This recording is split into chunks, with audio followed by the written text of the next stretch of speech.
Bom dia, boa tarde, boa noite, pessoal. Como vocês estão? Estamos aqui hoje em mais um episódio do Sério Mas Nem Tanto Podcast, episódio este número 59. E hoje vamos falar sobre construção civil, sobre a engenharia civil. Você já parou para pensar como é o processo desde a viabilidade até a construção de imóveis, principalmente em condomínios fechados de alto padrão? Quais são os principais desafios, os principais custos, tá? E os principais cuidados que você deve ter para transformar o seu sonho do imóvel da casa própria em realidade. E para falarmos sobre esse assunto, hoje estamos com ele, empresário e engenheiro civil, proprietário da Carrijo da Cunha Engenharia, especialista em construção de casas em condomínios de alto padrão, profissional que ajuda clientes a viabilizar, projetar e construir a casa dos seus sonhos. Seja muito bem-vindo, Darlon Carrijo. Muito obrigado, Wesley. Obrigado pelo convite, obrigado pela apresentação. É um prazer estar aqui. Estou acompanhando seu trabalho, ótimos podcasts, muitos empresários importantes passaram por aqui, vários assuntos, muito rico. Então, queria agradecer, né, pelo convite. Me apresentar, né, trazer um pouquinho não só a parte profissional, você já deu uma leve introdução, então trazer um pouquinho de quem sou eu. Eu sempre peço aqui pro meu convidado, eu quero aquela apresentação de 30 segundos, porque no começo eu quero que você mesmo se apresente para nós. Conte um pouco da sua trajetória pessoal, profissional, até chegar aqui hoje na cadeira do Sério Mas Nem Tanto. Sim, vou começar um pouco pela parte pessoal, que eu acredito que seja mais importante até do que minha trajetória profissional, né? Então, eu sou Darlon Carrijo, sou engenheiro civil, sou casado com a Marielle, a gente acabou de receber um presente, né? Que é o nosso maior projeto da nossa vida, que é a Júlia, a nossa petitinha, tá fazendo 3 meses hoje. Parabéns. Então tá bem petitinha ainda, a gente tá completamente apaixonados, então deixar um beijo para ela também, que aqui é um vídeo que vai ficar para a posteridade, então em algum momento ela vai assistir, então beijo, minha pequena. E assim, eu sou um apaixonado por construção civil, em especial pelo alto padrão, porque ele me traz algo que eu adoro fazer, que é a ausência de rotina. Eu tenho zero rotina, cada dia é um dia completamente diferente do outro, minha agenda é maluca. Eu tenho alguns dias a gente dedica mais para campo, vai para obra, outros dias a gente está por aqui, está em reuniões, né, com outros empresários. Então, assim, a rotina é completamente oscilante. E além disso, o alto padrão ele nos dá a possibilidade de ser muito caprichoso, de ser muito caprichosos, né? Então, cada projeto é único, cada casa é uma casa, cada casa é uma história. Então, é muito gostoso de trabalhar com isso, né? A gente sai daquele processo industrializado, daquele processo repetitivo. O alto padrão é um processo artesanal. Então, todas as casas são feitas a centenas de mãos. Então, o pessoal não tem noção da quantidade de profissionais que passam na construção de uma casa, especialmente nas casas, né, de alto padrão, a quantidade de acessórios, a quantidade de acabamentos e de instalações que a gente tem numa casa. Então, é incrível, sou apaixonado por isso e adoro estar ao lado dos meus clientes, né, e fazer viabilizar e fazer tomar vida o sonho que eles têm, né, é muito gratificante, muito gostoso. E a gente estava conversando aqui antes, né, Darlon? Essa parte que o pessoal me pergunta, né? Qual que é o melhor podcast, o melhor episódio que você gravou até hoje? E se tratando de construção das casas de alto padrão, visando você como empresário e como construtor ali. Você tem a sua casa predileta? Como é que funciona isso? E eu brinquei com você que é covardia fazer esse tipo de pergunta, né? Porque cada casa tem suas particularidades, suas peculiaridades, e a gente tem carinho por cada uma delas, sabe? Então, embora algumas casas, por exemplo, você pega... mesmo que você pegue casas com parâmetros semelhantes, então, sei lá, a casa tem 4 suítes, tem tantos metros quadrados de área construída, uma casa é um sobrado e etc, né? Quando você olha o descritivo da casa, você fala, são casas semelhantes. Quando você entra na casa, são casas completamente diferentes, né? Seja por disposição, seja por acabamento, seja por insolação, pelas esquadrias, né? A percepção de casa é muito diferente. Então, cada uma, né, tem um carinho especial e é impossível escolher um projeto é um projeto predileto, né? Um projeto preferido. Não dá. Essa pergunta é covardia, não tem como fazer. Show de bola. E para você que está aqui nos acompanhando, já sabe, né? Como eu sempre presto para vocês aqui no começo de cada episódio. Já curta esse episódio de hoje. Clica aí no botão curtir, compartilhe para mais pessoas. Vamos fazer um movimento para esse conteúdo aqui chegar a mais pessoas. Se inscreva no canal do Sério Mas Nem Tanto Podcast. Ative também as notificações para você ficar por dentro de todo novo episódio que a gente sobe aqui no Sério Mas Nem Tanto no YouTube. E comenta aí o que você deseja e espera aprender com esse nosso episódio de hoje. Esse episódio sensacional que será gravado hoje. Darlon, agora eu gostaria de saber por você inicialmente. Antes da gente entrar no assunto casas em condomínios de alto padrão. Uma pergunta pessoal. Você sempre teve essa mentalidade empreendedora? Não. Não, e ela surgiu por uma inquietação e por circunstâncias da vida que foram me guiando, né? Então, hoje, eu evito, inclusive, fazer planos de muito longo prazo, porque, assim, eu fui surpreendido tantas vezes pela vida com oportunidades e com desvios inesperados que eu acho que é muito difícil, né, de ter metas, né, assim, tão a longo prazo. Eu tenho pensado mais no curto prazo exatamente por isso, né? Me preparando sempre para aproveitar as oportunidades que surjam. Mas não, eu trabalho no mercado de alto padrão desde 2013. Então, a primeira casa que eu entreguei já tem aí 12 anos, né? E desde então, por boa parte desse trajeto, eu era contratado por construtoras para fazer a execução das casas. Então, eu era um prestador de serviço Sim. no ramo de engenharia. Então, eu era o engenheiro responsável só pela execução das casas. Eu fiz isso por muito tempo. E foi fantástico, né? Fizemos projetos incríveis, mas eu queria algo mais, né? E aí eu fiquei inquieto por muito tempo. Eu falei, eu preciso fazer algo diferente, preciso fazer algo. E aí, num dado momento, eu enxerguei uma oportunidade por uma carência de mercado, né? Que era a parte de projetos. Sim. Né? Porque na nossa formação, inclusive na faculdade mesmo, a gente identifica perfis muito distintos, de quem quer seguir com projetos e quem quer seguir com campo, né? Seguir com obra. Então, ali já começa a haver essa bifurcação. E o que é o problema disso? Muitas vezes, quem segue por projetos não tem vivência de obra. Né? Isso traz muita incompatibilidade, né? Alguns projetos são inexequíveis, tanto da parte técnica, por exemplo, eu já peguei projetos com soluções que a gente não tinha aqui na região. Então, por exemplo, a gente precisaria trazer, por exemplo, um maquinário de São Paulo. Entendi. Dá para fazer? Claro que dá, mas vai comprometer o orçamento da obra. Então, se o projetista não tem essa vivência, não está ligado nas soluções que a gente tem disponíveis, a gente pode ter problemas. Isso causa, por exemplo, nesses casos que a gente teve esse problema com o maquinário, a gente precisou refazer projeto. E isso, além de trazer prejuízo prejuízo financeiro, traz também atraso, né? Que a gente precisa refazer e tal. Então, passei por isso algumas vezes, né? E, às vezes, dificuldade na execução mesmo, trazer algumas soluções que no projeto, no computador, funciona muito bem, mas na prática, né, o pessoal tem dificuldade de executar. Então, eu passei por muitas situações que me ligaram esse alerta. Falei, gente, não dá, né? E aí eu comecei a me aprofundar, né? Comecei a estudar e aí eu comecei a fazer os projetos. E eu tive um facilitador que, como eu era contratado por construtoras para fazer a execução da obra, estavam ali meus primeiros clientes. Então, eu comecei a fazer os projetos das casas que eu iria construir, né?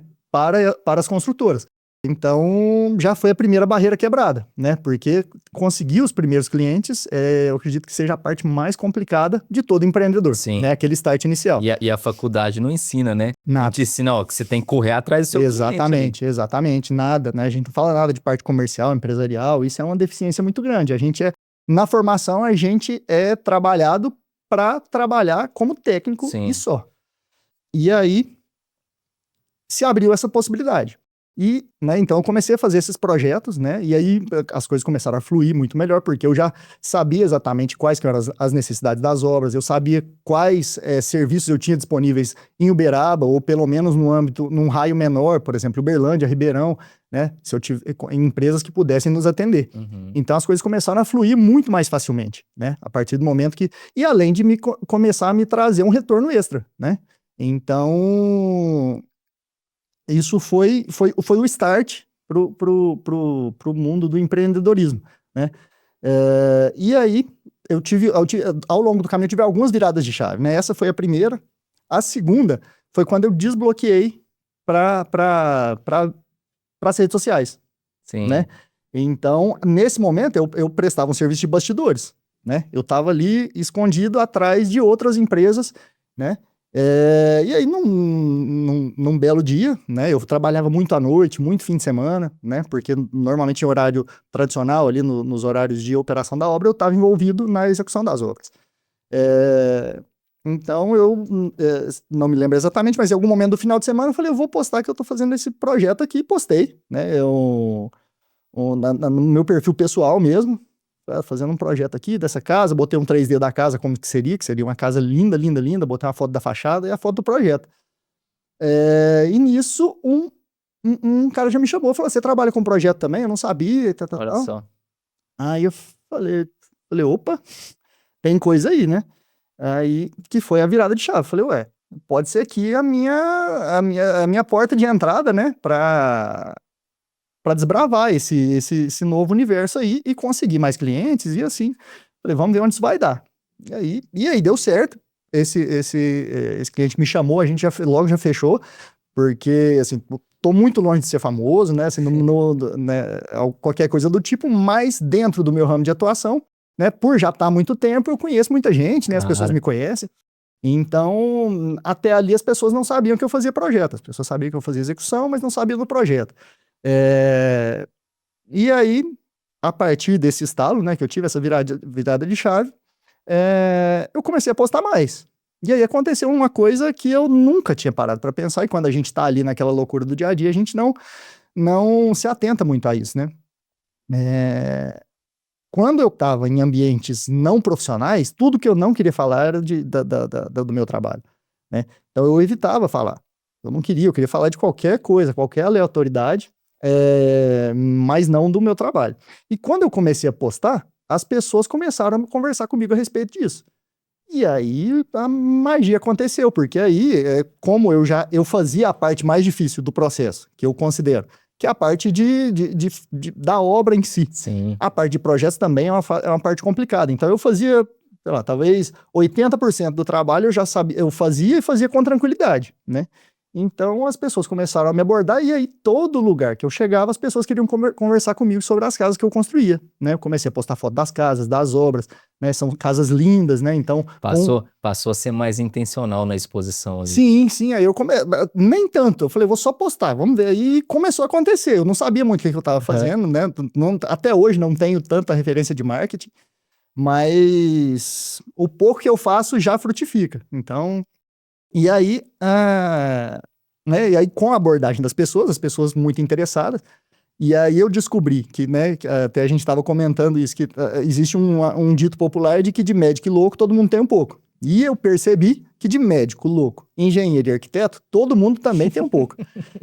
Porque todo mundo adora construção. Sim. Né? Todo mundo adora, tem suas opiniões, o que gosta, o que não gosta, o que é certo, o que é errado, e mesmo sem ter a menor ideia do que está falando.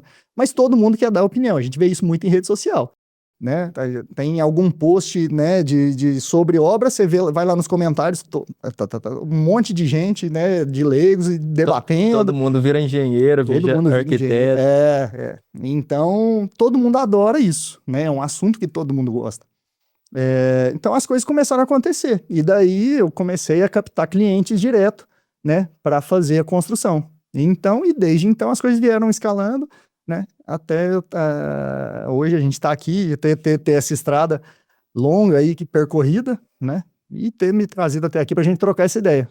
Legal demais. E como é que funciona a linha do seu negócio hoje? Conta um pouco pra gente como é que funciona a Carrijo da Cunha Engenharia, né? Sim. O tipo de cliente que você atende, o seu foco em termos de construção, essa questão de interação de corpo de time também. Como é que funciona hoje a sua empresa? Então, a Carrijo da Cunha Engenharia, ela é minha empresa, né? Todos os serviços que eu faço são através dela, mas eu acredito hoje muito mais na minha marca pessoal do que efetivamente nesse CNPJ. Por quê? No alto padrão, existe uma palavra que é chave e que se ela for perdida, tudo desaba, que é confiança. Então, o cliente de alto padrão, ele precisa confiar em quem ele está contratando, sobretudo para fazer um projeto importante como é a construção de uma casa, em que muitas vezes, né, no caso da maior parte das famílias, é o maior patrimônio, é o maior investimento que uma família faz, é a sua casa. Então, você não vai fazer a contratação de um profissional sem que exista confiança, certo? E eu acredito muito nessa relação pessoal. Eu tenho uma relação, assim, fantástica com todos os meus clientes, né? Eu tive clientes que se tornaram amigos, eu tive amigos que se tornaram clientes e a relação com todos eles é sempre muito boa, né? Desde o começo. E a gente tem, e é importantíssimo que exista essa boa relação, porque a gente tem uma relação muito próxima por muito tempo. Claro. Então, por exemplo, uma casa como as que eu construo, às vezes eu passo 1 ano e meio, 2 anos, 3 anos até ao lado do cliente. Imagina se não houver uma sintonia, se não tiver afinidade, né? A minha vida e a vida do cliente viram um inferno.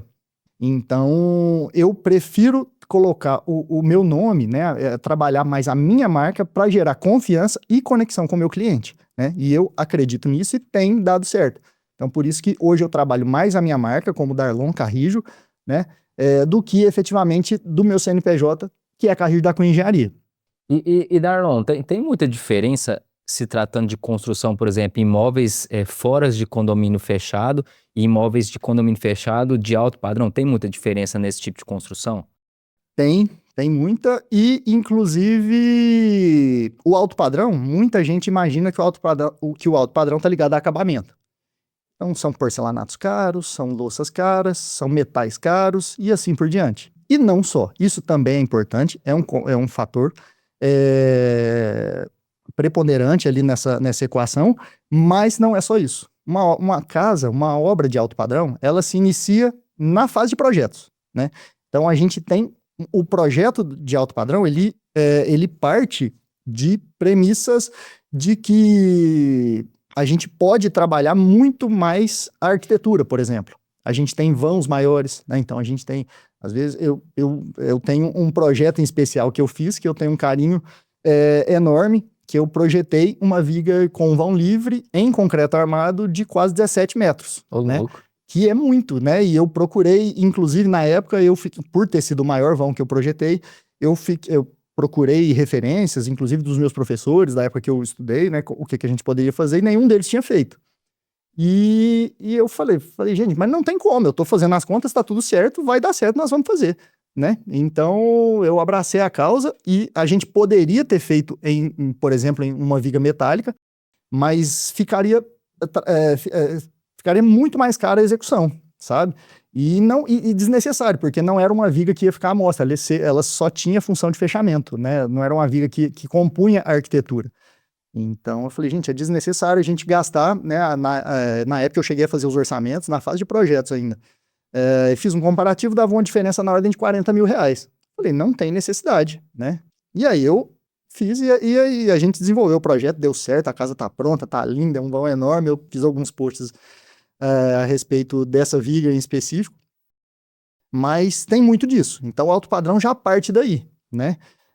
Enquanto em casas, né, fora de condomínio, né, a gente tenha alguns elementos que possam remeter ao alto padrão. Às vezes o pessoal faz uma sala com o pé direito mais alto, coloca um porcelanato mais caro, né?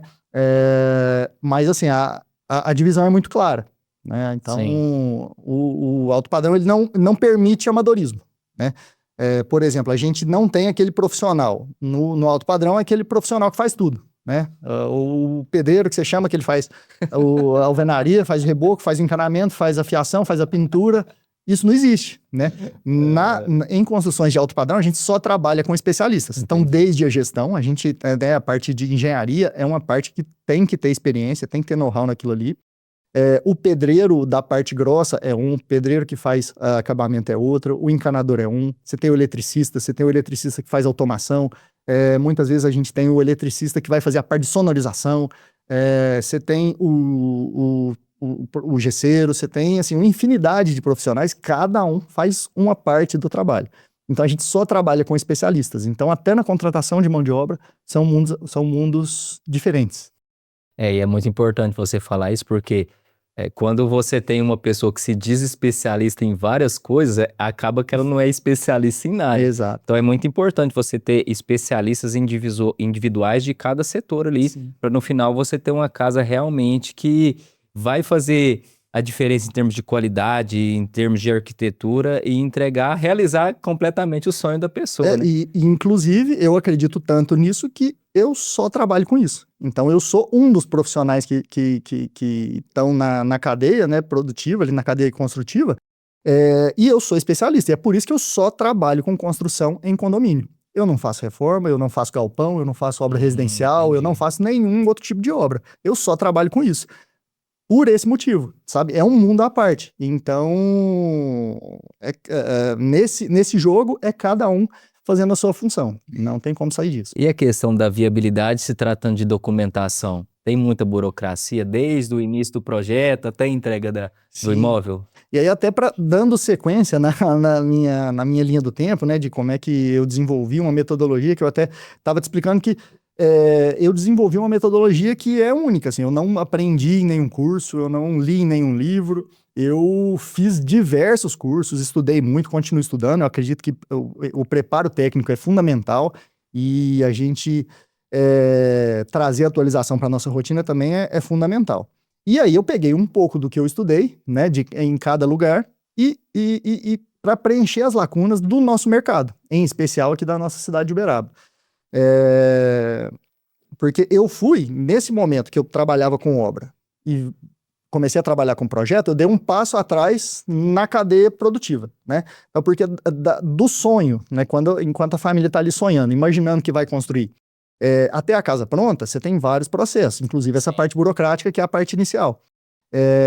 E eu fui percebendo que quanto mais para trás eu andava, então da obra para a parte de projetos, e eu fui caminhando para a parte mais inicial do processo, eu percebia que haviam buracos na estrada ali que ia conduzir a família até a casa pronta. Por quê? Mesmo que você tenha profissionais incríveis envolvidos ali no processo, então você tem um bom contador, você tem eventualmente um correspondente bancário, você tem um advogado, você tem um engenheiro projetista, você tem um arquiteto, cada um, embora seja muito bom no que faça, se não tiver alguém que tenha uma visão mais global, uma visão do todo, cada um vai remar para um lado. Sim. Certo? Então, o que acontecia? Pensando na fase de obra, eu recebia projetos que não se conversavam, sabe? Projetos desconexos uns com os outros. Quando eu comecei a trabalhar com projeto, eu percebi que eu recebia demandas que não estavam, por exemplo, alinhadas com o orçamento do cliente. Certo? Porque como eu fazia o projeto e depois já ia fazer a execução, eu percebia que havia ali um descompasso entre o que a pessoa tinha de recurso com o projeto que a gente precisava desenvolver, né? Então eu falei, gente, a gente precisa organizar isso. Então eu fui caminhando cada vez mais para trás, né, na linha do tempo da construção. Sim. Então hoje eu falo que o meu cliente ideal, o melhor momento para me procurar é quando a pessoa tem só o sonho. Sim. Quando ela quer construir, quando a pessoa me procura e fala, Darlon, eu quero construir, o que eu faço? Eu falo, meu Deus, que bom, a gente vai fazer tudo certo do começo ao fim, né? Porque quando eu chego no meio do processo, a gente consegue ajustar, mas muitas vezes alguma parte já tá comprometida. Por exemplo, a escolha do terreno, né? Então, se a pessoa tiver escolhido um terreno que não está compatível com o orçamento que ela tem para construir, já deu problema. Né? Às vezes ela, por exemplo, ela quer construir uma casa muito grande e comprou um terreno que não comporta. Ou, por exemplo, ela comprou um terreno que é grande, né? Mas as normas construtivas do condomínio, às vezes, são muito restritivas e acabam apertando a construção e ela não consegue construir o que ela precisava. O que acontece muito? Às vezes o pessoal compra o lote no lançamento do condomínio, por exemplo, e ela compra naquela maquete.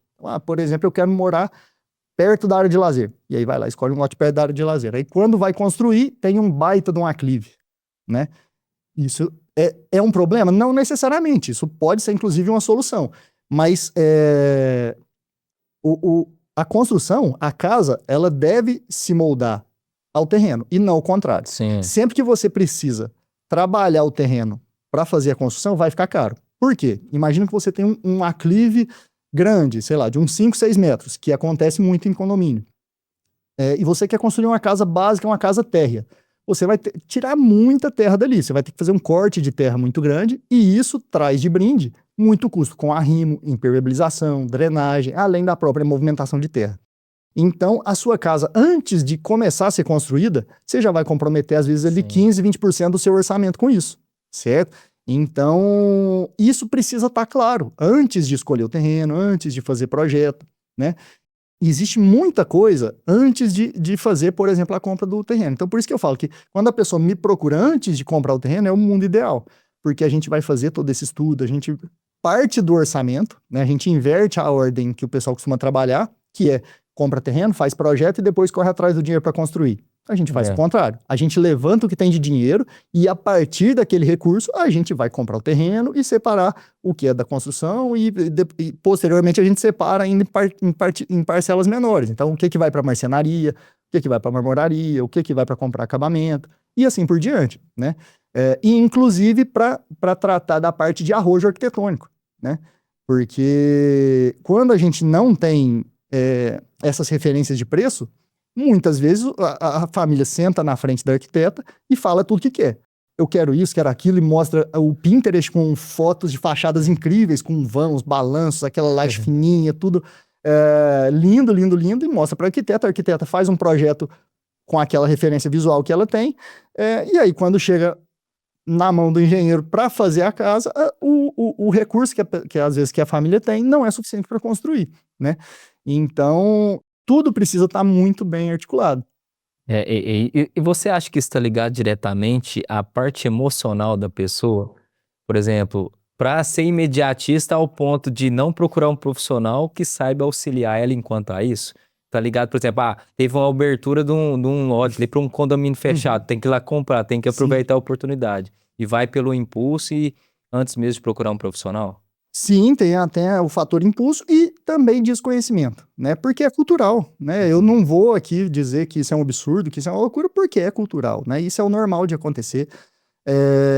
E é por isso que eu acredito que a minha metodologia de trabalho tem dado tanto resultado, porque eu tenho invertido essa lógica, né?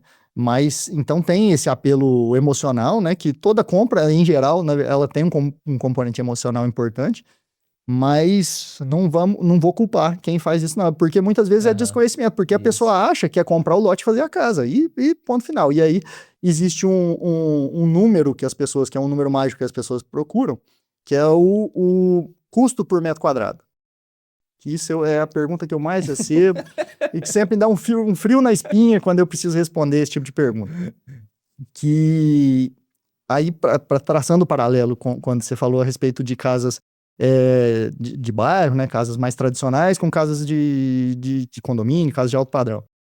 Em casas tradicionais, esses números variam menos, porque são casas com estruturas mais próximas, né, com vãos pequenos, são casas mais simples. Não tem, assim, um descolamento tanto, né, de um modelo de casa para outro ali. Então, existe um número ali que o pessoal trabalha que vai ficar muito próximo da realidade. Agora, trabalhando no alto padrão, esse número é muito volátil, sabe? Então, a partir da escolha do terreno. Então, se a pessoa tiver um terreno que ela precisa mexer muito no terreno para começar a construção, o preço da casa já dispara antes de começar a obra, efetivamente. E depois que a obra é iniciada, a gente tem outro fator importante, que é subsolo, que isso muitas vezes não é falado. Então, por exemplo, existem terrenos que vão demandar uma fundação muito cara, né? Então, a gente precisa fazer um laudo de sondagem para entender o que a gente tem ali no subsolo. Então, esse é outro fator que vai fazer esse valor variar. E, num terceiro momento, o arrojo arquitetônico. Então, se for uma casa com vãos muito grandes, com grandes balanços, com muitas esquadrias de alumínio, que é um item caro, que valoriza a casa, sem dúvida, mas que traz valor agregado, então demanda investimento. O nível de acabamentos, porque quando a gente trabalha nesse ramo, a gente tem revestimentos que custam, às vezes, R$200 o metro quadrado. E a gente tem revestimentos que custam 4 mil o metro quadrado, né?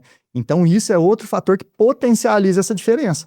Então, quando alguém me pergunta qual que é o custo hoje do metro quadrado da construção, Não tem como dizer. Verdade. Porque eu preciso de ter uma baliza. Uhum. Então, hoje, o que é um facilitador que eu tenho devido ao número de obras que eu sempre tenho em simultâneo?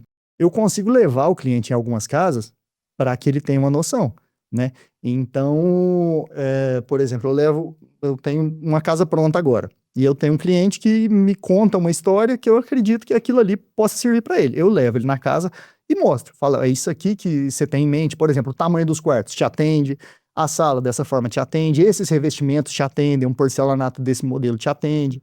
E aí a pessoa entende, vê, né, presencialmente e fala, não, é isso. Ou não, fala, não, eu quero ir um pouco além, quero mais, beleza. Ou menos, às vezes eu levo numa casa que tá muito suntuosa, né, e aí a pessoa que fala, não preciso de tudo isso, a gente pode dar um passinho atrás, não tem problema, mas a gente precisa de ter essa baliza inicial, né. E aí quando eu falo de um valor de metro quadrado, entendeu?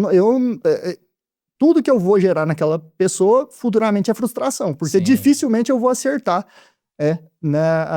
esse valor. E aí, que é outro problema? Então, quando a pessoa vai comprar o lote, ela compra muitas vezes no lançamento, para aproveitar condições de parcelamento e tal.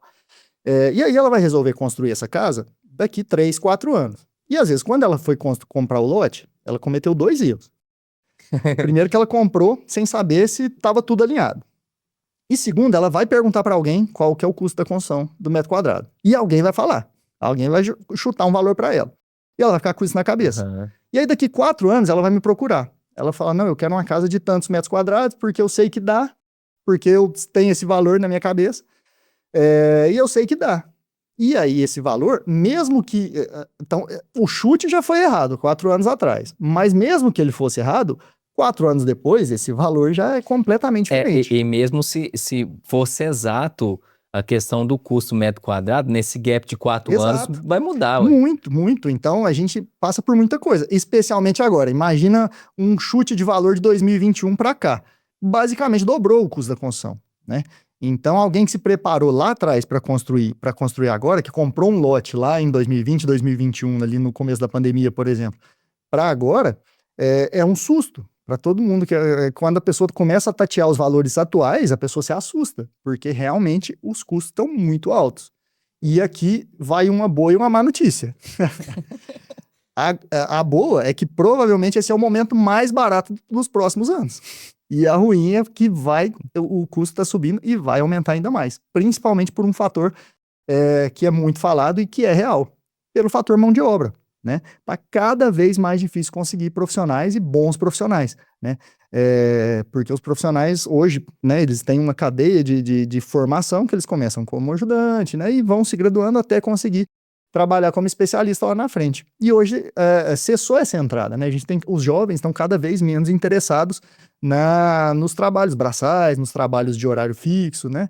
Então esse problema de agora tende a se agravar, e isso vai refletir no custo, né? A gente vai passar por uma reforma tributária que vai puxar ainda mais a tributação em cima do mercado imobiliário, então tá caro, mas vai ficar mais. Então, quem tem intenção de construir, de comprar imóvel, a hora é agora, porque vai se tornar cada vez mais difícil.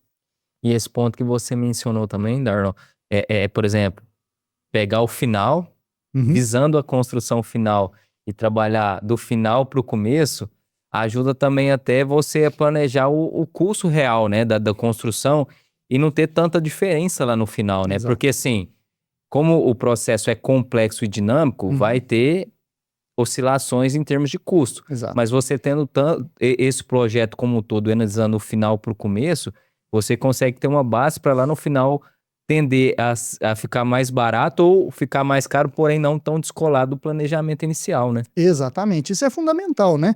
E existe, e aí eu até queria dar um recado para os nossos amigos arquitetos, que é fundamental que vocês conversem com os clientes de vocês sobre dinheiro, né? Eles precisam abrir o jogo com o cliente e arquiteto tem que estar alinhados com relação ao orçamento. Existe um tabu que as pessoas não conversam sobre dinheiro, né? Verdade. O cliente fica retraído ali, fala, eu não vou falar quanto que eu tenho para investir, porque senão ele vai querer, por exemplo, aumentar o preço do projeto,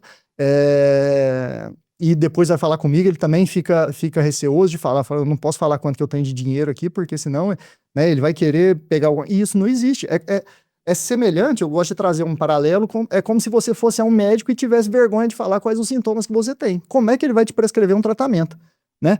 E o pior é que tem muita pessoa que tem vergonha de falar isso. Acontece. E aí ela vai ter vergonha de conversar comigo também, e aí o problema não é resolvido. E aí fica um ciclo vicioso que nada se resolve, né? Então, é muito, muito importante se conversar sobre dinheiro. E quanto antes, né, isso for conversado, melhor para o projeto. E aí, outro detalhe que eu vejo que alguns profissionais de arquitetura pecam, que é saber lidar com esse valor também, que depois da conversa. Sim. Né? Porque também não adianta você conversar sobre dinheiro com seu cliente e você não ter referência do custo das coisas, né? Sim, claro. Então, por exemplo, a gente fala, eu tenho um valor X para investir na minha casa. E aí, o que eu faço com esse valor? O que eu posso projetar com esse valor, né? Então, também é fundamental que o arquiteto tenha essa referência de preço e referências atualizadas, que são referências que são muito dinâmicas. Então, o arquiteto, quando vai projetar, ele tem que ter referências de estrutura, né? Se aquilo que ele está projetando vai se sustentar em pé, se vai se sustentar dentro do orçamento, se vai se sustentar, por exemplo, com as soluções que a gente tem na nossa região, ou se vai demandar a gente trazer uma máquina da Alemanha para fazer aquele projeto que ele tá desenhando, né? Então o arquiteto precisa estar muito ligado na realidade, principalmente no custo, né? Para que não haja esse descompasso. Hoje, quando o cliente me procura no momento que eu considero ideal, eu já faço esse trabalho junto com o arquiteto. Então, eu faço boa parte das reuniões com o arquiteto, eu participo, porque eu preciso trazer noções, né, da realidade ali. Então, a gente já faz o projeto, eu presto, inclusive, esse trabalho de consultoria para a gente alinhar o projeto com relação ao nosso orçamento, né? Então, por exemplo, vamos imaginar, partindo do pressuposto que a gente tem um orçamento fixo para trabalhar, a gente vai escolher, por exemplo, se a gente vai trabalhar com acabamentos caríssimos, com arrojo arquitetônico, né? Se a gente vai ter vigas, balanços, vãos muito grandes, ou se a gente, por exemplo, vai dar prioridade para a área construída, né? Às vezes o orçamento do cliente ele por ser limitado, a gente precisa fazer essa equalização, né? Então, às vezes o cliente não faz questão de ter uma casa super, uma capa de revista, né? Ela prefere, com aquele orçamento, trabalhar de uma forma mais sóbria, porém fazer uma casa maior, né? Então a gente consegue fazer esse ajuste, que é fundamental. E quando não existe isso, tá feita a receita do problema, né? Daquela casa que começa e não termina. E isso é muito, muito, muito triste. E que é o maior medo, né? De quem pretende construir, é começar e não terminar. E é importante você falar isso porque você já tem experiência de mercado para fazer essa interação, né, entre o cliente e todos os outros profissionais envolvidos, até para ter essa expectativa, né, alinhamento de expectativa com a realidade, visando o custo da obra, né? Perfeito. Porque a partir do momento que não tem essa interação dos profissionais com o cliente, a chance de dar errado lá na frente aumenta drasticamente, né? Exatamente. E dá errado mesmo. Então é muito importante. E até trazendo assim, as viradas de chave que eu tive, explicando uma das vertentes do meu trabalho, eu tenho hoje uma demanda, né, uma procura muito grande de investidores, né, de pessoas que querem empreender no mercado imobiliário, então fazer a incorporação imobiliária, que é a construção e venda. Sim. Né, quase como uma renda extra, né? É até uma coisa que eu queria te perguntar, Sim. se o seu público hoje é maior em termos de construção para finalidade morar ou finalidade de venda? Hoje eu tenho mais procura de investidores do que pessoas procurando para morar. É um mercado que ele é fomentado pelos maus profissionais, né? Então, os maus profissionais e os traumas construtivos que as pessoas têm fomentam o mercado de construção para venda. Porque a maior parte das pessoas não querem passar pelo processo de construção. Sim. Seja pelo prazo de espera e seja pelo desgaste que elas imaginam que vão passar no processo. Então, elas preferem comprar uma casa já pronta, chegar, olhar, gostei, vou comprar, né? Então, existe muita demanda, né? Tanto do investidor que está buscando construir para vender e que é um ramo de atuação aí milenar, né? Isso é feito desde que existe a ocupação de terra pelo ser humano, existe isso. Então, é muito rentável, é um investimento muito seguro, né? E então, hoje eu estimo que para cada 2 pessoas que eu tenha buscando investimento, eu tenho uma que está buscando moradia. Ô, louco. Né? Eu tenho mais investidores ao meu lado do que pessoas construindo para si, sabe? E, inclusive, eu sou uma delas, que é um dos meus braços de atuação. Eu também faço construção para venda, Que que eu top. adoro. Então, assim, é um mercado que está aí e o pessoal tem muito medo, né? A gente estava até comentando que o nosso país, ele nos deixa todo mundo receoso, né? Os altos e baixos dos nossos políticos deixam todo mundo eu ia dizer de cabelo em pé, mas acho que para mim não vai ficar legal isso aí, né? Mas o mercado de alto padrão, ele é um mercado que margeia essa loucura do nosso país, né? Eu digo que assim, os 2 extremos, nesses momentos de mais crise que a gente tem, então, por exemplo, a gente passou lá em 2016 por impeachment, a gente passou por pandemia, a gente passou por muitas crises pesadas, né, no nosso país. E os 2 extremos da construção normalmente andam bem. Então, tanto o baixo padrão, que é aquele padrão de entrada mais popular, por causa do fomento do governo, né? Então, ele acaba que não desaquece nunca. Sim. E o alto padrão, o pessoal também tem mais musculatura, né, para conseguir suportar essas crises. Então, também é um mercado que se desaquece menos do que o todo, né? Então, nesses momentos de crise, e principalmente quando o pessoal tem muita opção de investimento, né, pensando desde criptomoedas a investimentos, né, a gente está vendo aí, está no meio de um processo de um banco entrando em recuperação judicial e tudo, né? Então, assim, esse tipo de alarme que o mercado, né, que as circunstâncias dão, trazem pessoas para o mundo real. E o que é o mundo real? É tijolo, é concreto, é cimento, né? Então o pessoal começa a buscar investimentos com menor risco. E não tem nada com risco menor do que o mercado imobiliário, né? Que deu tudo errado. Você tem o seu imóvel, você tem seu terreno, você tem sua casa, você pode alugar, você pode vender, você tem uma infinidade de coisas. Aquilo ali tá ali e você não vai perder. Então, nesses momentos de crise, normalmente a minha busca, a busca dos investidores por profissionais como eu, aumenta, né? E principalmente por eu trazer uma solução que é completa. Então, por exemplo, Sim, claro. Hoje o investidor me contrata, eu tomo conta de tudo. Então, se ele, muitas vezes ele não tem nem o terreno, ele fala, ó, eu tenho, por exemplo, eu tenho tanto de crédito no banco e tem mais tanto para aportar de recurso próprio, o que dá para a gente fazer? E aí eu vou desenhar um plano de negócio a partir do que ele tem para investir. E faço tudo acontecer enquanto ele tem a vida dele normalmente. E é bom que você até, entre aspas, tem um cliente recorrente, né? Exatamente. Perfeito. Que aí a gente faz a casa, constrói, vende, começa outra, constrói, vende. Daqui a pouco esse montante que a gente tem é suficiente para construir 2 casas. Então isso vai se multiplicando. Então, diferente do cara que vai construir para morar, que constrói e muda e ponto. Então, também por isso, a minha proporção acaba que é maior, exatamente pela recorrência, né? Que a gente acaba que cria uma cartela de clientes que estão ali, ano a ano, construindo pelo menos uma casa. E falando um pouco sobre as etapas da obra em si, nessas construções de alto padrão, tem determinada etapa da obra que descola muito se tratando de custo, que é um custo altíssimo se comparada com o todo ali da construção?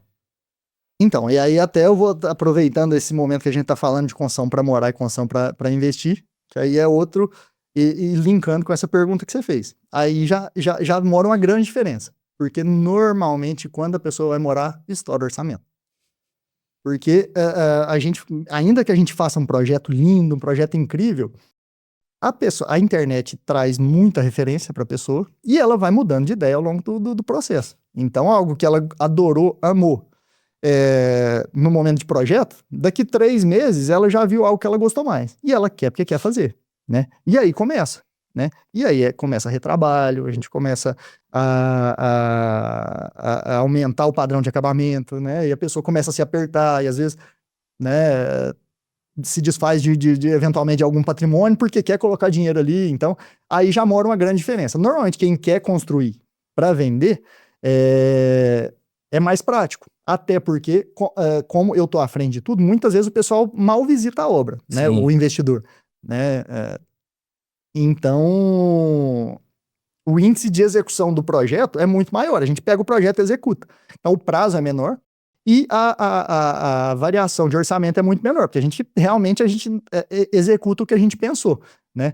Então, já mora aí a primeira diferença. Normalmente, o maior susto é inicial, por dois motivos. Primeiro, porque, principalmente para quem nunca construiu, porque a pessoa se vê num mundo em que não existe conta, assim, de menor que R$ 5.000, por exemplo. Todas as contas são pancada. É uma pancada atrás da outra. É tudo muito caro, né? Então, esse é o primeiro susto. E também pela obra, porque a parte de preparação de terra, a parte de fundação, a parte de arrimo, drenagem, impermeabilização, tudo isso é caro, né? Então, junta o susto inicial das pancadas, né, de orçamento, com esse custo que é realmente mais elevado dessa parte inicial. Meu Deus do céu, todo cliente fica desorientado nessa parte inicial da obra. Então, e aí... E é uma etapa também que eu penso que, além de ter um custo alto, é um tipo de construção que a pessoa basicamente não está vendo, né? Que é para o solo mesmo. Perfeito. Ela vai uma semana na obra, buraco e terra e aquela confusão. Volta uma semana depois, buraco e concreto e confusão, né? Então é exatamente isso. É uma fase que as coisas são caras, que a pessoa se assusta com os preços e que a pessoa vê muito pouca, né, evolução, sobretudo quando a gente está em período de chuva. Que aí esse tipo de trabalho rende menos ainda, então é aí que o susto é maior. A boa notícia é que logo depois disso a gente entra na fase mais barata da obra, e é a que mais se vê rendimento, né? Que é quando a gente vai começar a parte de alvenaria, por exemplo. Aí a pessoa vai, por exemplo, numa semana, volta daí 15 dias, ela toma um susto, fala, meu Deus do céu, né? E é a parte mais barata, porque é onde você vai comprar areia, cimento, tijolo, né? Então os insumos são baratos e a pessoa vê aquilo crescer. Então ela passa alguns meses ali mais tranquila, e aí de repente vem a outra pancada, que aí é o susto do início ao fim. Que aí vai entrar na parte de acabamento. Chega uma fase, quando a gente termina ali a parte cinza da obra, né? Sim. Aí a gente faz a contratação de muitos serviços em simultâneo. Então a gente vai fazer a contratação de cobertura, às vezes de sistema fotovoltaico, a gente inicia pintura, a gente vai fazer forro, a gente vai fazer a contratação das esquadrias de alumínio, que é um orçamento pesadíssimo. Então junta isso tudo num período pequeno. Então é o outro momento de susto. Mas que fazem parte, né? Quem não está habituado com isso, a gente vai acalmando, né, o cliente com relação a isso. Mas faz parte e tem algum susto, sim, com relação a isso. E eu sei que vai depender muito da demanda, seja por moradia ou por venda, né? Essa pergunta que eu vou te fazer. Mas existe um tempo médio que a gente consegue calcular em termos de entrega de construção? Que é como a pergunta do metro quadrado, sabe? Então, assim, demanda uma série de análises, porque existem obras, por exemplo, a gente pode pegar uma casa de 250 metros quadrados e uma casa de 500. A depender da complexidade de cada um, a gente pode começar e terminar as duas juntas. Entendeu? Então depende, inclusive, da capacidade de aporte do cliente, né? Se o cliente tiver capacidade para aportar, para acelerar a obra, é possível acelerar. Então, isso é muito relativo. Depende da capacidade de aporte e da complexidade da construção. Mas eu consigo, se eu tiver alto valor de investimento para aporte mesmo, eu consigo conciliar rapidez em termos de quantidade ali de prazo para eu tentar ter a construção mais rápido possível com qualidade ao mesmo tempo. Eu consigo conciliar esses dois fatores. Sim, dentro do possível, né? A gente não consegue, por exemplo, fazer, essa casa de 500 metros quadrados. A gente não vai conseguir fazer ali um ano, por exemplo, né? Em um sistema tradicional. Sim. Pensando em alvenaria, né? É possível em outros sistemas, né? Por exemplo, um tema que é muito falado, e eu respondo muito a respeito disso, que, por exemplo, o steel frame. Né? Até teve um corte em específico do Roberto Justus que eu recebi, isso foi brincadeira, assim, todo mundo me mandava, e aí, o que você acha, o que você acha? Né? E falando de industrialização, que aí a gente entraria nesse assunto de industrialização da construção. O que eu acredito? Eu acredito que a gente não vai ter como fugir disso, né? Isso é o futuro, pelo cenário que eu desenhei agora há pouco, que é da escassez de mão de obra. Sim. Né? sobretudo a mão de obra mais braçal e de jovens, né? Tá cada vez mais difícil de conseguir. Então, a gente vai ter que migrar cada vez mais por processos industrializados. Então, tecnologias como steel frame, wood frame, CF e assim por diante, todas elas vão ganhar espaço, né? Se eu acredito que é agora, eu ainda acredito que não. Principalmente falando de Uberaba. Porque a gente ainda não tem acesso fácil a essa tecnologia. A gente precisa trazer empresas de fora para trabalhar com isso. Então, isso gera orçamentos mais altos, né? Então, ainda tá muito caro construir com essas tecnologias inovadoras. E problemas de manutenção futura, né? Qualquer coisa que você precisar fazer na sua casa, você vai precisar contratar uma empresa que está fora da cidade. Isso vai te causar muita dor de cabeça, né? Então, a gente vai migrar, querendo ou não, a gente vai migrar para esses sistemas mais industrializados, mas ainda não é o nosso momento. E tem perfil de cliente visando essa parte de construção para moradia, nessas casas de alto padrão em condomínio? Tem um perfil assim comum de cada pessoa ou não? Cada pessoa tem um perfil diferente da outra? Então, e é por isso que eu gosto tanto desse meio, né, desse ramo de atuação, que é porque é tudo muito exclusivo.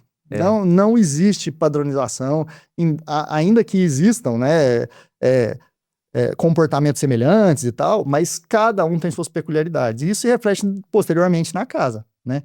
Então, assim, o que já aconteceu, que também é muito interessante? Eu já tive clientes investidores que acabaram se envolvendo demais no projeto, gostaram demais da casa e mudaram para casa, desistiram de vender, né? E o contrário também. Eu já fiz construções de clientes para morar, que a pessoa fez tudo ali a seu modo, só que vendo o valor que as casas estavam sendo comercializadas no condomínio, a pessoa falou, eu vou vender essa casa. E aí conversa com alguns corretores, fala, ó, se tiver alguma proposta assim, eu vendo. E vende, entendeu? Então também pode acontecer isso, que é um negócio que me deixa fascinado, né? Então a gente faz todo um processo, às vezes, para vender, e a pessoa acaba que muda de ideia, e o contrário também. Então isso é muito interessante. E nessa parte a parte financeira mesmo do negócio, direcionamento, por exemplo, para financiamento, direcionamento para cobrir custos, vocês também têm esse tipo de consultoria, auxilia o seu cliente final? Como é que funciona essa interação financeira do processo de construção? Tudo, do início ao fim. Então, quando é via financiamento, eu também dou esse suporte para o meu cliente, né?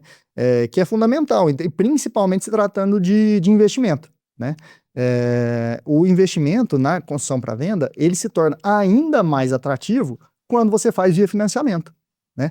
Porque você tem uma exposição de caixa muito menor. E principalmente, eu tenho uma procura muito grande de empresários para fazer esse tipo de empreendimento. Quando o empresário precisa de capital e vai precisar buscar num banco, por exemplo, ele tem acesso a taxas muito mais altas do que no mercado imobiliário. Então, o que muitas vezes a gente faz? A gente pega, por exemplo, o cliente ele tem um recurso próprio, né, ali para fazer o giro que ele colocaria na obra. Que eu direciono que ele faça esse investimento na empresa dele, né?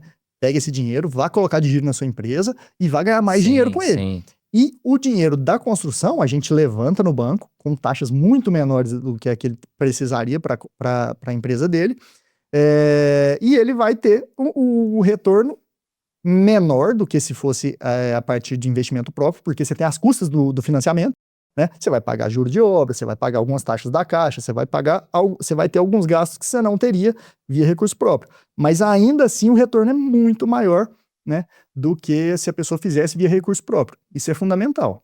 É muito top essa linha de análise, porque é uma dívida que você vai fazer, porém uma dívida saudável, né? Exato. O dinheiro que você estaria investindo no imóvel, você vai estar investindo no seu negócio para gerar mais renda, que você vai ter lucro em cima, assim, além daquela dívida, você vai ter lucro, né? Exatamente. E por muito tempo, e ainda existe um preconceito muito grande para o financiamento imobiliário para o alto padrão, né? Porque existe uma mentalidade, né, desde sempre que financiamento imobiliário seria para construções populares, por exemplo, né? É muito linkado à Minha Casa Minha Vida, por exemplo, e não é nada disso, né?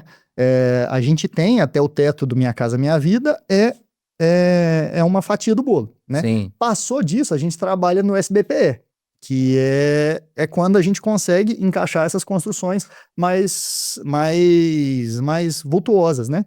Então, trabalhando com a estratégia certa, a gente consegue, né, ter um retorno muito bom. Principalmente nesse momento, e aí eu queria trazer outra reflexão, falando do momento atual do nosso país, que a gente tem um receio, está tendo uma avalanche de notícias negativas, né, com relação ano que vem, ano de eleição, a taxa Selic está realmente alta, então o pessoal imagina que as taxas de juros como um todo estão altas, inclusive do mercado imobiliário. E o mercado imobiliário ele tem uma peculiaridade que, na verdade, quanto mais alta for a taxa Selic, mais barata proporcionalmente vai ser a taxa do mercado imobiliário. É mesmo? Por quê? Hoje a gente tem uma Selic que está na casa de 15%, certo? A taxa de juros do mercado imobiliário, no SBPE, ela vem a partir... Voltar um pouquinho na explicação para te explicar a lógica disso. Aham. Que é o funding, que é a origem do dinheiro que é emprestado. A origem do dinheiro que é emprestado para a construção no SBPE, Sistema Brasileiro de Poupança e Empréstimo. Então, é a poupança. O banco pega o dinheiro da poupança Sim. e empresta para o pessoal construir e comprar seus imóveis. E a poupança, ela tem um limitador, né? Então, a poupança ela vai remunerar 6% mais a TR, certo? E esse dinheiro que é pego pelo banco, 6% mais a TR, é o dinheiro que vai ser emprestado. Então, essa é a referência, e não a Selic. Sim. A Selic, ela tem impacto na TR, sim, ela vai impactar, então quanto mais alta a Selic, maior vai ser a TR, mas esse aumento não é proporcional, né? Então, a TR, ela serve de colchão de amortecimento para o mercado imobiliário, né? Então, com essa subida da Selic, o mercado imobiliário se torna ainda mais atrativo, né? E quando abaixar a Selic, né, que aí também é o contraponto disso, então vamos imaginar, cenário 2026, final do ano que vem, a previsão, né, que a gente sabe que não necessariamente será a realidade, mas a previsão é que a taxa Selic esteja aí na faixa de 12,5, né, 12 alguma coisa. Então, aí, por exemplo, vai cair em 3%, né, Sim. a taxa Selic.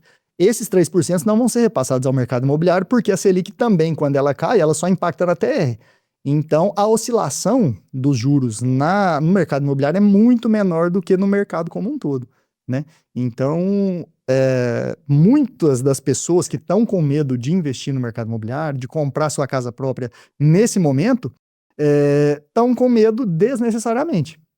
Por isso, e por um outro fator, que às vezes a pessoa vai esperar que a taxa caia um pouquinho, mas a escalada de preço dos imóveis é muito maior do que a baixa dos juros. Sim. Então, quando a pessoa resolver comprar, então, por exemplo, vou esperar 2027, né, que aí a gente já vai ter passado pelo período de eleição, o mundo vai estar mais tranquilo.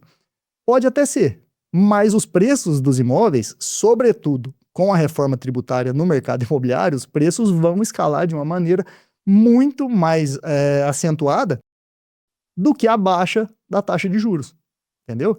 Então, por isso que a gente brinca que o melhor momento para você comprar o seu imóvel foi ontem. O segundo é hoje e o pior é amanhã.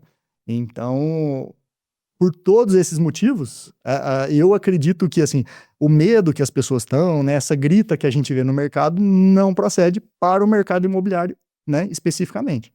E creio que se a gente for agendar para marcar um episódio em 2027, você vai me falar a mesma coisa, ó. O melhor momento para investir em imóvel é Exato. agora, o melhor momento foi antes, Sim. agora, e o pior vai ser futuramente. E até por um outro dado que eu vi recentemente, eu achei assustador, que é que de 2020 até agora, houve um incremento da renda média da população brasileira de 3%. Só 3%, muito abaixo da inflação. Sim. Então o poder de compra diminuiu Sim. muito. E a média da subida dos preços dos imóveis subiu em 35%. Louco. O que isso mostra pra gente muito claramente? Tá cada vez mais difícil comprar imóvel. E aí eu peço a opinião. Você acha que a perspectiva é que essa diferença diminua ou aumente? Com certeza, aumente. Não é? Então, por isso que eu acredito muito fortemente que quem pensa em investir, seja para morar, seja para realmente investir e multiplicar patrimônio, o melhor momento é agora. Agora eu quero saber de você sobre a entrega do imóvel. Ó, tá pronto, eu entreguei aqui sua chave. Como é que é essa experiência de esse sentimento, né, de Sim. entregar ali aquele tão sonhado, aquele tão projeto sonhado da pessoa de morar ali no imóvel. Qual que é o sentimento que você sente ao ver o próprio sentimento do seu cliente ali no final? É um misto absurdo de emoções, porque a gente vê a família, a gente vê a realização, a gente vê aquela casa linda que a gente teve tanto cuidado com, né, com cada cantinho. A gente falou, né, dos nossos projetos preferidos, que a gente não tem os preferidos. Sim, E que eu, né, pessoalmente, eu realmente me apego a cada um dos projetos, que a gente passa muito tempo, né, escolhendo e resolvendo uma série de problemas que a gente tem, fazendo um monte de escolhas. E a gente, né, também que gera vínculo com o imóvel, falando do imóvel no primeiro momento. Então, assim, é um momento que deixa saudade, porque sim. a gente se apega também aos projetos, sabe? E no segundo momento a gente ter o retorno, né, dos nossos clientes e eu sou emotivo pra caramba, e às vezes o pessoal chora, e eu choro também, e vira uma emoção só. Mas é muito gostoso, sabe? É muito recompensador. Assim, e um feedback que eu tenho com muita recorrência, e que é algo que me enche de orgulho, e porque esse é o objetivo, é a pessoa passar por todo esse processo, né? Estar ao meu lado aí durante 1 ano, 2 anos, né? Desde a fase de concepção de projeto e tal, até o dia da mudança, né? Que a pessoa vai ter a primeira noite dormindo na casa, Sim. a pessoa chegar e me dizer que, que ficou surpresa porque foi muito mais tranquilo do que ela imaginou que fosse. Eu imaginava o caos, eu achei que eu ia separar da minha esposa, eu achei que ia dar tudo errado. E foi muito tranquilo. Então, né, a gente recebe esse agradecimento e esse feedback é o ápice da alegria, sabe? Porque a sensação de dever cumprido, né? E saber que todo o trabalho que é trabalhoso, né? Realmente, a gente precisa resolver muito pepino, né? Eu, especialmente, que estou à frente de tudo, então eu absorvo muita coisa para que o cliente tenha a vida dele tranquilamente, para que ele siga a sua rotina tranquilamente. Eu abraço, né? Eu fico de escudo para o cliente. Então a sensação que o cliente tem lá no final é essa. Pô, mas eu imaginei que a minha vida ia virar um inferno, um caos, e correu tudo muito bem, né? Muito longe de vender perfeição, né? Isso eu Sim, vejo, às claro. vezes, alguns anúncios que a pessoa fala, não, se você procura uma casa, uma obra perfeita, que a excelência máxima, aí que você não vai ter nenhum problema durante o caminho. Eu não faço essa romantização, isso não é possível. A gente passa por alguns momentos que a gente precisa resolver alguns problemas, seja de ordem jurídica, de ordem técnica, às vezes alguma mudança que a gente precisa fazer. Então, existem altos e baixos, e isso é inerente ao processo construtivo artesanal, que é o que a gente passa. Numa casa, por exemplo, numa casa de 200, 300 metros quadrados, vão passar perto de 400 pessoas desde o dia 1 da obra até o dia final. E aproveitando, eu gostaria de te perguntar, é mais difícil essa interação com o cliente final ou a interação com todos os profissionais envolvidos? Olha, o que é mais difícil, eu acho que eu não sei te responder, porque isso é relativo, alguns clientes dão bastante trabalho. Mas eu também me sinto muito à vontade para dizer que, apesar de não ser fácil lidar com a mão de obra, com os prestadores de serviço, por estar tanto tempo no mercado, eu consegui ter um filtro e hoje eu tenho Sim, ótimos parceiros e parceiros que, inclusive, me dão muito suporte, muita prioridade, entendem assim, o volume de obras que eu tenho. Então, eu tenho excelentes parceiros com tudo que eu faço. Então, desde a fase de projetos, desde do financiamento, desde a parte de que eu preciso trabalhar para conseguir um alvará, e a parte de obra também. Então, eu tenho ótimos parceiros que fazem todo tipo de serviço. Então, isso me dá muita tranquilidade, né? E, por outro lado, eu também não posso reclamar dos meus clientes, assim, de uma maneira geral, sabe? Porque eu tenho tido, por ter esse período inicial que eu faço, que a gente trabalha o pré-obra, eu acabo que eu consigo filtrar clientes que estão alinhados com o meu modo de trabalho, né? Então, a gente acaba que passa por um período de namoro inicial ali, que a gente vai se conhecer, vai ver se vai dar certo, né? Se existe algum nível de afinidade, porque senão não vai dar. Como eu te sim. falei, viraria um inferno. Então, muitas vezes a gente nem segue. Eventualmente, eu cheguei a alguns casos que eu nem cheguei a passar proposta. Falei, ó, esse cliente não é para mim, ele que vá seguir a vida dele, que seja feliz e busque um profissional diferente da minha forma de trabalho. Não vai dar certo. Então, por passar por esse namoro inicial que a gente passa para iniciar os projetos, eu também sou muito feliz com os meus clientes, sabe? Então, assim, eu não me sinto à vontade de reclamar de nenhum deles. Eu estou muito feliz com os meus parceiros que eu tenho, então, a mão de obra, fornecedores, todos eles são ótimos, me ajudam muito. Sem eles eu não conseguiria fazer nada, e com os meus clientes também eu tenho com todos uma relação muito tranquila, embora eu tenha trabalho com todos eles, né? Não tem como. Mas faz parte e é isso que eu amo fazer. Olha aqui, pessoal, ó, recebi o Darlon aqui hoje, olha aqui que ele me presenteou. Do sonho ao sucesso. Ele foi um dos coautores desse livro aqui. Eu gostaria que você contasse um pouco sobre essa ideia, a criação desse livro, como é que foi desenvolver em parceria, né, com vários outros profissionais esse livro. É um projeto, assim, muito fora do que eu tô habituado. Foi um convite inusitado que eu recebi. E outra coisa que eu entendi no decorrer da minha carreira é que as portas vão se abrindo à medida que a gente faz coisas diferentes, né? Então, tá saindo da minha rotina, a gente tá aqui hoje sentando, trocando essa ideia, tá muito fora da minha rotina habitual. Mas toda vez que eu me disponho a fazer algo diferente, alguma porta nova se abre. E mesmo que eu ainda não saiba qual porta vai se abrir a partir dessa nova experiência. Então, eu recebi o convite para participar desse livro, achei incrível. Esse projeto é um projeto da editora Chave Mestra de São Paulo, que eles fazem, eles escolhem assuntos pontuais, né, e a partir disso eles selecionam alguns profissionais de todo o país para escrever sobre aquele assunto. Então, esse livro em específico é com relação ao mercado imobiliário. Então, eles convidaram profissionais de várias áreas relativas ao mercado imobiliário para falar cada um sobre sua realidade, trazer sua história, trazer suas experiências. E tem pessoas do Rio Grande do Sul ao Rio Grande do Norte. Então, tem profissionais espalhados por todo o Brasil. Então, eu estou representando a engenharia, tem contador, tem advogado especializado no mercado imobiliário, tem corretores, arquitetos. Então, cada um trouxe uma contribuição para trazer um livro para quem pretende empreender no mercado imobiliário. Então, é algo inusitado na minha rotina, mas que me deixou muito feliz com o resultado. É uma forma de reconhecimento também, né? Reconhecimento pela sua diferença em termos de empresarial mesmo, né? Que tá fazendo diferença na vida de outras pessoas, porque como você mencionou, foi um crivo, né, que a editora fez ali dentre vários profissionais, e você foi um dele que se destacou a ponto de receber o convite e formular o livro. Sim. Aqui de antemão, eu até te parabenizo por isso. Obrigado. Houve, como esse processo de namoro que eu faço com os meus clientes, também houve um processo de aproximação com a editora. Então, eles têm, né, os prospectores, né? Isso veio através do Instagram.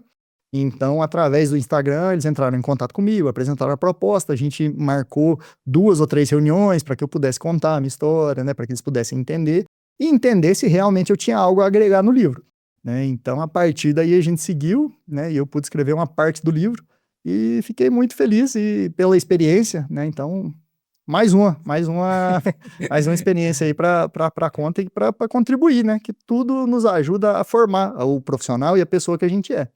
Agora eu quero falar para você, para a gente ir para o final, um pouco sobre as mídias sociais.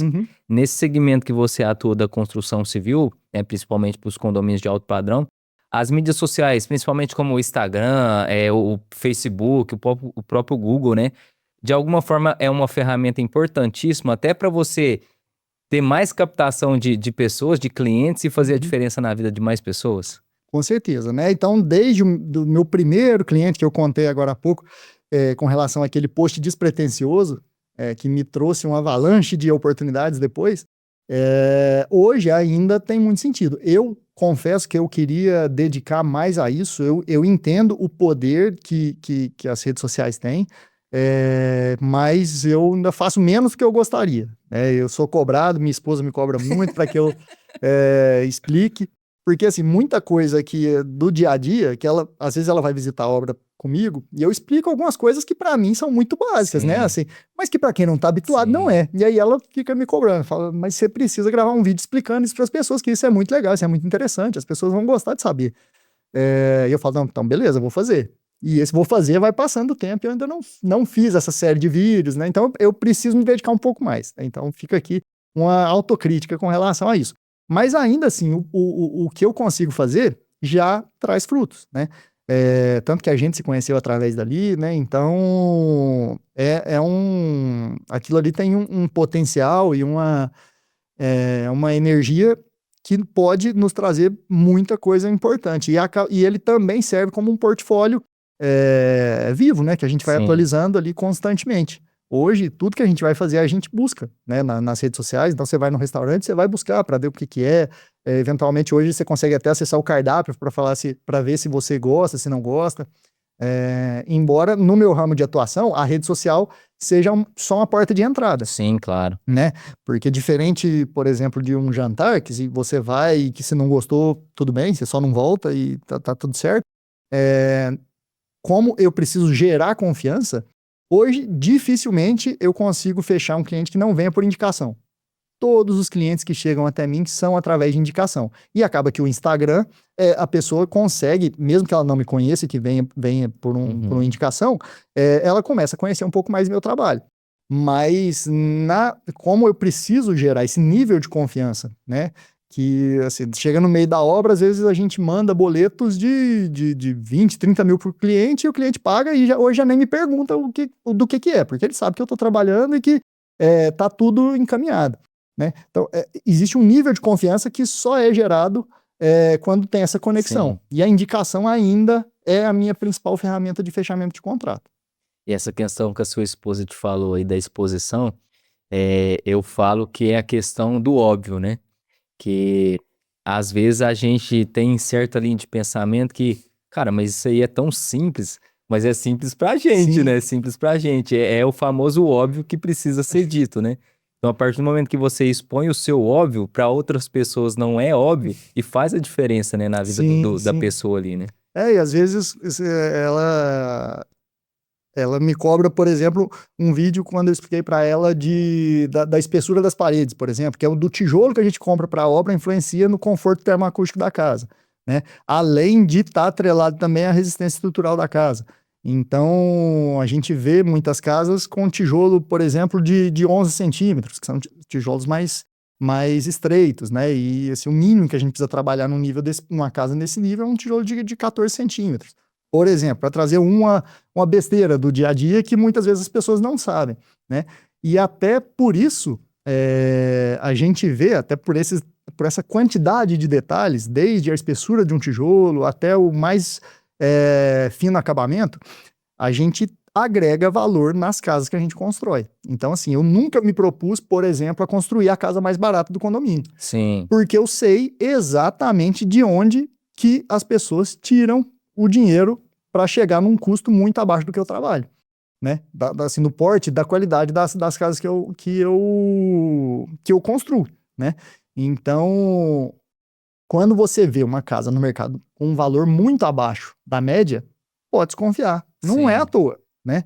Então, as pessoas, às vezes, né, por esse desconhecimento que as pessoas têm do que é possível de se fazer de certo e de errado na construção, as pessoas não têm noção do risco que ela está correndo, às vezes colocando o recurso, o investimento da vida Sim. em algum local que não tem a segurança necessária, né? Eu até brinco com os meus clientes que, assim, quando você for comprar uma casa, se você quiser dar um susto no seu corretor, em quem está te vendendo a casa, peça o laudo de sondagem da casa. Mas o laudo de sondagem, eu não sei o que fazer, não tem problema. Porque só de a casa ter um laudo de sondagem não é garantia, mas é um indicativo de que houve cuidado Sim. desde a fase de projeto. Porque hoje, mesmo que seja proibido, por exemplo, laudo de sondagem, que, até para explicar o que é, porque eu não sei se todo mundo tem... É o óbvio. É o óbvio que eu preciso falar.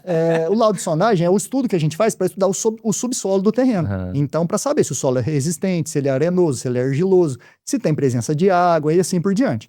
Para a gente poder projetar a fundação da casa, né? Então, ainda existem profissionais que projetam sem o laudo de sondagem, né? Então, e o laudo é muito barato, né, proporcionalmente.